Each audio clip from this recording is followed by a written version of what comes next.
दोस्तों नमस्कार। क्या महात्मा गांधी और गोडसे साथ साथ चल सकते हैं?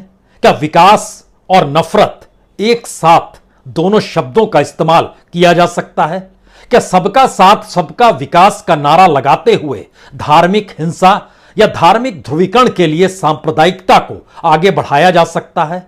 अगर दोनों रास्तों को आपको आजमाना है, अपनाना है, तो क्या भारत की राजनीति की असल बिसात यही है? और पहली बार इस बिसात पर दो रास्ते पर चलते हुए एक तरफ नैरेटिव विकास का खड़ा किया जाए, दूसरी तरफ वोट बैंक धार्मिक ध्रुवीकरण का बनाते चला जाए, और दोनों रास्ते जब उलझ जाएं तो स्थितियां कितनी नाजुक हो जाती है। क्या मौजूदा वक्त इसी बात की हकीकत है? जिस नैरेटिव को प्रधानमंत्री मोदी अपनी सरकार से जोड़कर लगातार बनाना चाहते रहे वो सबका साथ सबका विकास था। उसमें तमाम कल्याणकारी योजनाओं का जिक्र था, जिसमें किसी कौम को देखने का जिक्र नहीं था। इस बात का शोर, इस बात का प्रोपेगेंडा, इस बात का प्रचार, इस बात का जिक्र अलग अलग भाषणों में लगातार किया गया। लेकिन फिर वो कौन सी परिस्थिति आ गई जिसमें वोट बैंक बनाने की रणनीति कुछ इस तरीके से खुलकर सामने आ गई, जहां वह नैरेटिव ही ढह कर गिर गया जो विकास की चोटी पर खड़ा होना चाहता था। क्या भारत की राजनीति में ऐसी बिसात इससे पहले कभी नहीं बिछी थी? या फिर ऐसी बिसात बिछती थी, पकड़ में नहीं आ पाते थे, या फिर पकड़ में आ जाए तो राष्ट्रीय नहीं बल्कि अंतर्राष्ट्रीय तौर पर ऐसी फजीयत क्या होती नहीं थी? ये सारे सवाल इसलिए महत्वपूर्ण हैं क्योंकि पहली बार जब फ्रिंज एलिमेंट का जिक्र यानी शरारती तत्वों का जिक्र हो रहा है तो बीजेपी भी अपने तौर पर सरकार के इशारे पर खंगाल रही है। ऐसे कितने फ्रिंज एलिमेंट हैं जो सरकार को परेशानी में डाल सकते हैं, जो उसके नैरेटिव के खिलाफ हो। यानी यहां पर हल्की फुल्की बातें नहीं बल्कि तेज और तलवार की नोक पर चलने वाले शब्दों का इस्तेमाल कर किसी दूसरे को आहत करने की परिस्थितियां हैं। एक दूसरे को खिलाफ खड़ा करके कैसे शब्दों के बाण के जरिए ऐसी बातों का जिक्र कर दिया जाए जिससे इस देश के भीतर की सद्भावना, सांस्कृतिक महत्ता और जो सरोकार की परिस्थितियां थी सभी आहत हो जाए।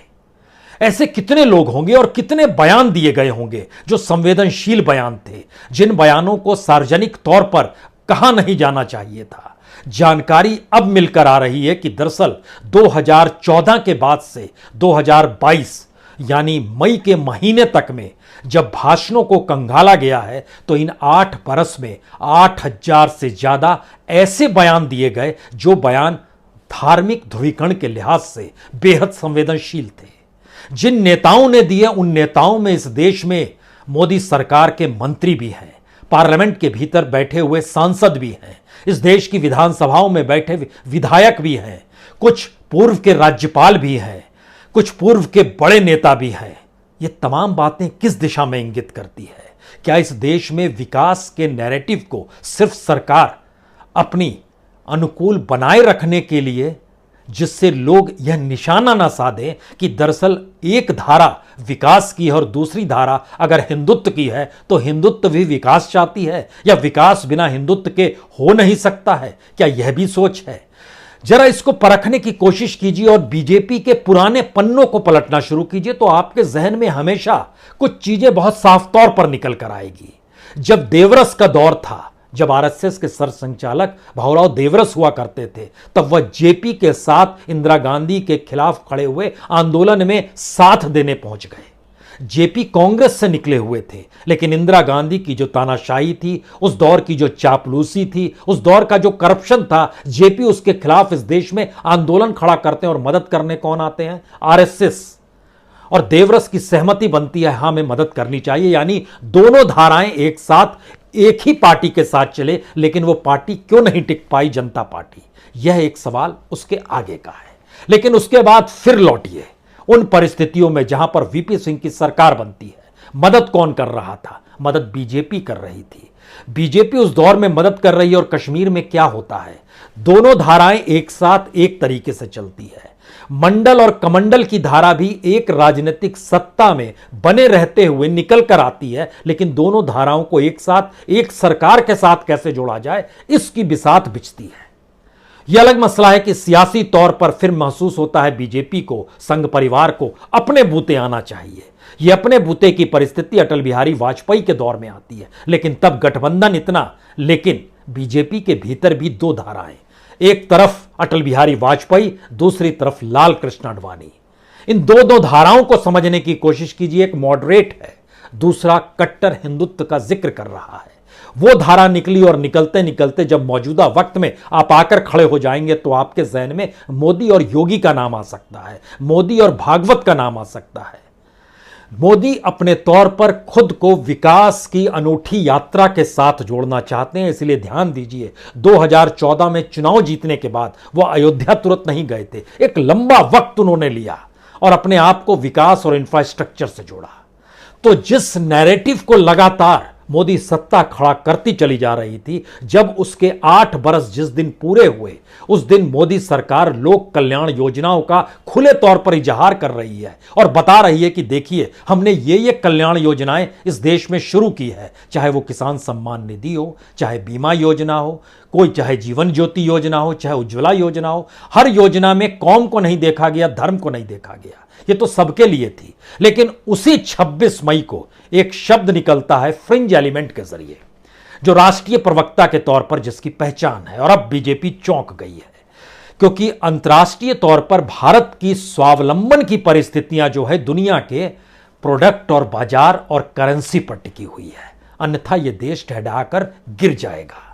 विकास की जमीन जो होती है वो पूंजी पर होती है, कैपिटल पर होती है, डेवलपमेंट पर होती है, इंफ्रास्ट्रक्चर पर होती है, आने वाले वक्त के विजन के साथ जुड़ी होती है। लेकिन भारत के भीतर में वोट बैंक का जो विजन होता है वह हिंदुत्व खोजता है, सांप्रदायिकता खोजता है, धार्मिक ध्रुवीकरण खोजता है, धार्मिक हिंसा खोजता है, नफरत खोजता है। तो दोनों धाराओं पर एक साथ कैसे चला जाए? देश के भीतर गोडसे का जिक्र हो और अंतर्राष्ट्रीय तौर पर गांधी का जिक्र हो, मुश्किल सवाल है ये। और इन मुश्किल सवाल को रास्ते पर क्या बीजेपी ला पाएगी? क्योंकि एक दो नहीं, बीजेपी ने अपने तौर पर खुद निशानदेही की है कि आखिर कौन से बयान 2014 के बाद किन्होंने दिए, और एक दो दर्जन नहीं बल्कि 38 नेताओं के नाम सामने निकल कर आए कि दरअसल यह लोग जिस स्थिति में बोलते हैं उससे मुश्किल में बीजेपी पड़ सकती है। क्योंकि बीजेपी आज की तारीख में विपक्ष की पार्टी नहीं है, बीजेपी आज की तारीख में सिर्फ राष्ट्रीय पार्टी नहीं है। संघ का पैमाना और अंतर्राष्ट्रीय तौर पर मोदी की मौजूदगी दुनिया भर में बीजेपी के विस्तार और फैलाव और ऑर्गेनाइजेशन को डेवलप कर रही है, चाहे वो आरएसएस के हिंदू स्वयंसेवकों के जरिए ही अमेरिका, ऑस्ट्रेलिया, न्यूजीलैंड कहीं पर भी लगातार ये फैल रहे हो। तो जो भी आंच होगी वह इस पर आएगी, बीजेपी के प्रवक्ता का बयान, लेकिन निशाने पर इस देश की राजनीतिक सत्ता। सरकार की प्रवक्ता नुपुर शर्मा नहीं है, वह बीजेपी की प्रवक्ता है। लेकिन समझना होगा, पहली बार आरएसएस, बीजेपी और सरकार तीनों ने एक दूसरे को इस रूप में एक साथ लपेट लिया, और उसमें से निकले हुए नेता इस देश के प्रधानमंत्री नरेंद्र मोदी, जो लार्जर देन लाइफ हैं। उनके छांव तले बीजेपी भी है और आज की तारीख में आरएसएस भी है, और सरकार के भीतर तो आप किसी को पूछ नहीं सकते हैं कि दूसरे नंबर पर कौन है। हो सकता है किसी के जहन में अमित शाह का नाम आए, लेकिन सवाल यह है कि अमित शाह के नाम आने भर से काम नहीं चलेगा। लार्जर देन लाइफ की स्थिति इतनी बड़ी हो चली है कि उसके छांव तले ही सब कुछ समा जाता है। और शायद यही वो स्थिति है जो इस देश के भीतर में जो कुछ भी होगा, बीजेपी की कोई हरकत होगी, आरएसएस का कोई बयान होगा, वो अंतर्राष्ट्रीय तौर पर मौजूदा राजनीतिक सत्ता से और उसको अगुवाई करने वाले देश के प्रधानमंत्री नरेंद्र मोदी से ही जुड़ जाएगा। और यही हो रहा है। ध्यान दीजिए, पूरे अरब देशों के 8-9 देशों में भारतीय प्रोडक्ट्स का जो विरोध हो रहा है, वहां रहने वाले लोगों के सामने जो मुश्किल हालात आ गए हैं, इन सारी परेशानियों के साथ जरा लौटिए बीजेपी के भीतर। बीजेपी के भीतर जब टटोला जा रहा है कि आखिर कौन कौन से नेता किस किस तरीके से जो बयान को दे रहे, तो जानकारी निकल कर आई कि 2700 बयान ऐसे दिए गए बीते 8 वर्ष में जो बेहद संवेदनशील थे। 5200 ऐसे बयान हैं जो बिल्कुल गैर जरूरी थे। उस गैर जरूरी बयान में हो सकता है आपके जहन में एक सवाल यह आए, याद कीजिए जब 2014 का इलेक्शन हो रहा था, भागलपुर में शहनवाज हुसैन चुनाव लड़ रहे थे, उस वक्त गिरिराज सिंह वहां पर पहुंचे थे, जो कि अभी मोदी सरकार में मंत्री हैं। उन्होंने कहा था जो नहीं वो पाकिस्तान चले जाएं। उस आवाज को पकड़िए, उस आवाज ने एक ध्रुवीकरण किया और बीजेपी के नेता वहां पर हार गए। तो क्या वो हराने के लिए किया गया था? क्योंकि 2014 से सफर करते करते 2022 तक जब आप पहुंचेंगे तो बीजेपी के भीतर कोई मुस्लिम सांसद आपको नहीं मिलेगा, ना राज्यसभा में ना लोकसभा में। यह परिस्थिति क्यों आ गई, कैसे आ गई? एमजे अकबर है, लेकिन एमजे अकबर हाशिए पर चले गए। मुख्तार अंसारी थे, अब वो भी गायब हो गए। इस सारी परिस्थितियों को लेकर एक बात कुछ और सामने आती है। क्या इस देश के भीतर में जिस नैरेटिव को खड़ा किया गया, वो नैरेटिव दरअसल एक दिखाने का था और एक हकीकत का था।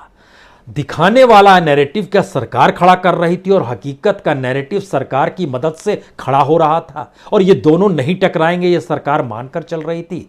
और जो नैरेटिव खड़ा कर रहे थे वो ये सोच रहे थे, क्योंकि जो 38 नेताओं के नाम बीजेपी ने निकाले हैं, जो आईटी विशेषज्ञों के जरिए इन 8 साल के बयानों को देखा गया है, तो उसमें 38 नेताओं के बयानों को जो टटोला गया, बहुत खुले तौर पर माना कि धार्मिक मान्यताओं को आहत करने वाले ये बयान है। उसमें नाम किन किन का है, जो अलग अलग रिपोर्ट, जो जानकारी निकल कर आई, कुछ नेताओं के जरिए, कुछ सूत्रों के लिहाज से, कुछ अखबार की रिपोर्ट है, कुछ ने अपनी साइट्स पर भी कुछ नाम डाल दिए हैं। उस नामों को जरा देखिए। गिरिराज सिंह सरकार में मंत्री हैं, साक्षी महाराज सांसद हैं, विनय कटियार, महेश शर्मा, संगीत सोम, विक्रम सिंह सैनी, तथागत राय, अब तथागत राय गवर्नर रह चुके हैं, प्रताप सिन्हा, शोभा करंजाले जो कर्नाटक से आती हैं, अनंत कुमार हेगड़े, यह इससे पहले 2014 के मंत्रिमंडल में, 2019 तक के मंत्रिमंडल में, 2017 में केंद्रीय मंत्री बनाए गए थे, टी राजा सिंह।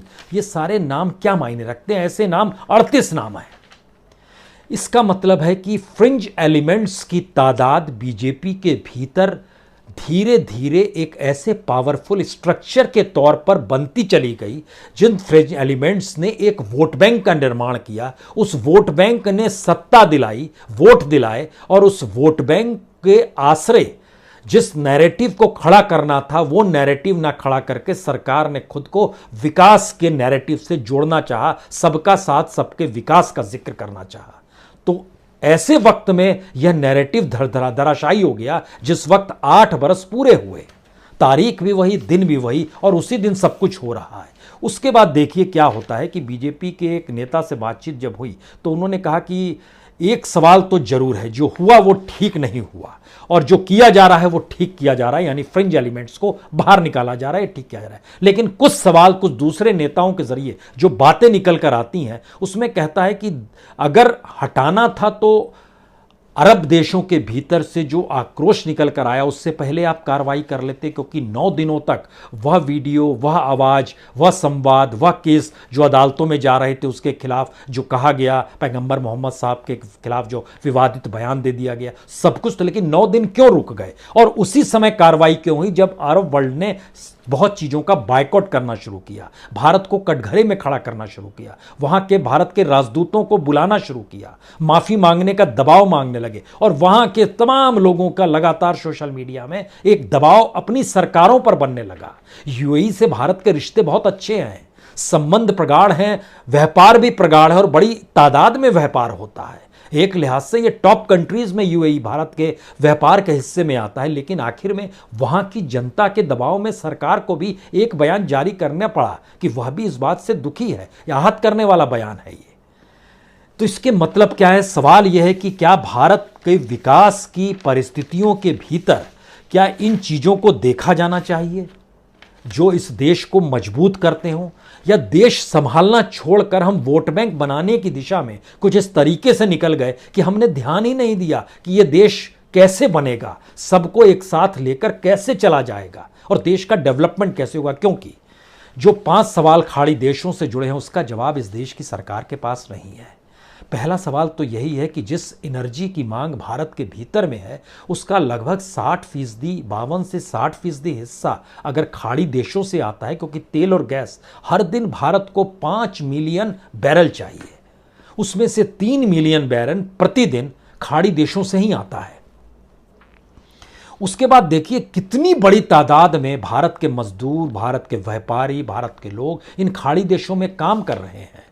यूएई में तो सोचिए 35 लाख भारतीय हैं, सऊदी अरब में 30 लाख भारतीय, और सऊदी अरब के साथ संबंधों को अगर आप टटोलिएगा तो दुनिया में 1947 में जैसे ही भारत बना और राजनयिक संबंध सबसे पहले देशों की कतार में सऊदी अरब था, और आज सऊदी अरब के भीतर भारत को लेकर सवाल है।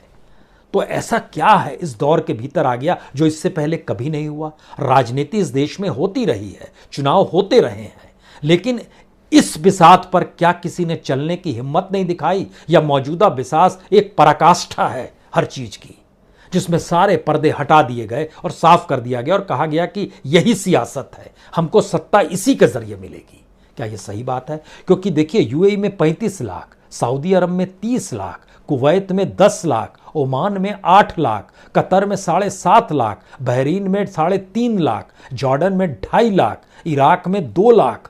इतनी बड़ी तादाद में भारतीय वहां रहते हैं, और जब आक्रोश भारत को लेकर हो रहा है, जो कि बीजेपी के एक राष्ट्रीय प्रवक्ता के जरिए दिया गया बयान है, लेकिन पहचान भारत की इस देश की राजनीतिक सत्ता के शीर्ष पर बैठे हुए प्रधान सेवक के आश्रय बन गई है कि इस देश के भीतर कोई हलचल होगी तो फिर सीधे उन्हीं के आश्रय होगी, उपलब्धि का आकलन हो या फिर निकृष्ट भाषा के इस्तेमाल को लेकर संवाद दुनिया से बनाने की कोशिश हो। दोनों परिस्थितियों में भारत का जिक्र, और भारत को लेकर प्रधानमंत्री भी जब बाहर जाते हैं तो ये नहीं कहते हैं कि मैं दरअसल एक बीजेपी का नेता हूं। वो खुद को कहते हैं 138 करोड़ लोगों के देश से मैं आया हूं, मैं उनकी अगुवाई कर रहा हूं, मैं उनका प्रतिनिधित्व कर रहा हूं। तो देश के भीतर कुछ भी हो, सरकार का काम और क्या है? सरकार का काम इस देश को एकजुटता के साथ दुनिया के सामने सबसे शक्तिशाली रूप में रखने के अलावे कौन सा काम है? लेकिन सबसे शक्तिशाली बीजेपी हो जाए और बीजेपी के पास राजनीतिक सत्ता हमेशा से बनी रहे, तो उस बीजेपी के भीतर के दायरे भी धीरे धीरे मजबूत होने लगे और वह पिलर के तौर पर खड़े होने लगे। यानी फ्रिंज एलिमेंट को आसानी से आप बीजेपी से बाहर कर नहीं सकते हैं। जो बयान देते हैं, कानपुर में जो हुआ उसको लेके 2 दिन पहले ही फेसबुक पे जो लिखा गया साक्षी महाराज के जरिए, जो सांसद हैं, उस भाषा और उस तेवर और तलखी को देखिए, लेकिन दूसरी दृष्टि से यह देखिए कि उस तेवर तलखी के साथ ही वो पूरा का पूरा वोट बैंक धार्मिक ध्रुवीकरण के आश्रय कैसे बीजेपी के पक्ष में खड़ा हो जाएगा, और नफरत की आग कैसे समाज के भीतर रेंगने लगेगी।